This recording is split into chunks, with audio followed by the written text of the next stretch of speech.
Hey guys, and welcome back to another video. For those of you that have been on my channel before, you've probably seen that I've got myself a tennis pointer. Now the tennis pointer is basically a sweet spot trainer. As you can see, the paddle part of the tennis pointer is where the sweet spot would be in my normal frame. If you haven't seen a tennis pointer before, I have made a video reviewing the product and showing you what it is, and I'll put that in the link above me here. In this video, I'm going to show you 5 ways that you can use the tennis pointer to improve your tennis. And if you hang around to the end of the video, I'll show you one other obscure way that you can use this to improve your tennis. So let's get into it.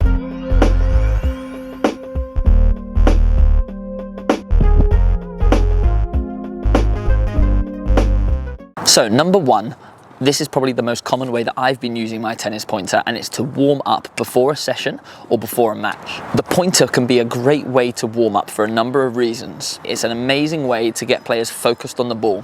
When you're using the pointer, there's no room for error, so you really have to lock your eyes onto the ball all the way through to contact. Otherwise, you're going to be shanking lots of shots. As well as that, it gets you moving on your toes, and it can help with your timing too. So what I like to do is to jump on court with the pointer for a couple of minutes of hitting in the service boxes just to get my eye onto the ball.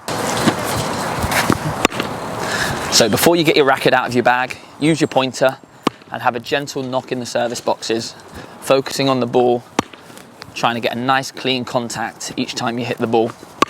Be nice and springy on your toes to give yourself the right spacing. It only takes a couple of minutes of warming up with the pointer to get your eye in, ready to play with your racket.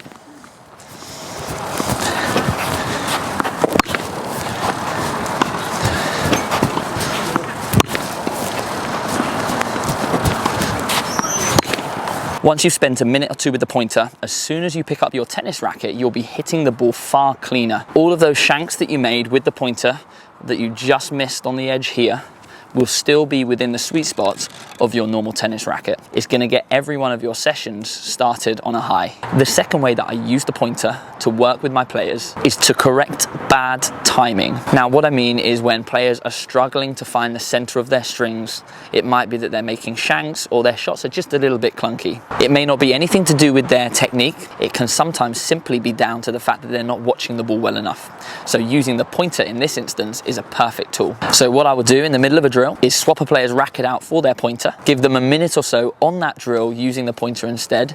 Yes, they might make lots of mistakes, the balls might go all over the place, but just like we saw in the warm-up, after a few hits they start to time the ball better, and as soon as they put their racket back in their hand, their timing is much more efficient. It really helps to practice watching the ball better onto the strings. The third way that I might use the pointer to help my tennis players is if I'm working with a player who's hitting with lots of topspin, so much so that they struggle to get any power or penetration through the court. As you will have noticed with the pointer, it doesn't have strings and it has a very small surface area at its head, making it nearly impossible to hit a topspin shot. So what this encourages is a much more linear or flatter swing path. So for those players that are hitting really whippy forehands or backhands and struggling to get any length or any power, using the pointer will be really difficult for them initially. With their usual swing path being very much suited to topspin, it won't work with the pointer.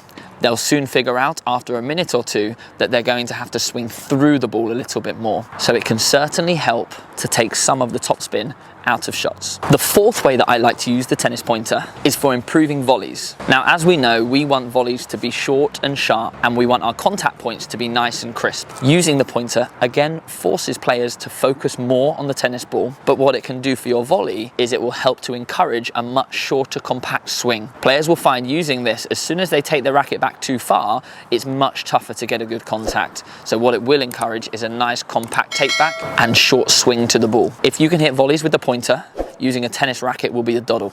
The fifth way that I like to use the pointer is for improving serve consistency through working around the contact point and the ball toss. Now clearly, if you're using the pointer and you've got an inconsistent ball toss, it's going to be really tough to get a clean hit. So by spending just a minute or two using the pointer and then going back to the tennis racket can encourage players to develop a much more consistent ball toss and contact point. As a coach, I'm really conscious that I'm using the pointer at the right times and for the right reasons. If you're trying to develop somebody's topspin forehand or backhand, then using the pointer is not relevant in this situation. But as I mentioned before, if you're trying to improve timing, if you're you're trying to flatten out a swing, if you're trying to develop better footwork and spacing from the ball, or consistency on your serve, then using the pointer can be a great tool. But you don't need to use it for long. Just 1 or 2 minutes until you start to find your timing is enough.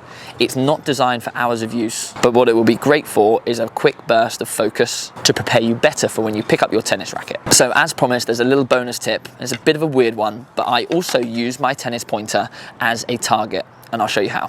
What I do is I attach the pointer to the net.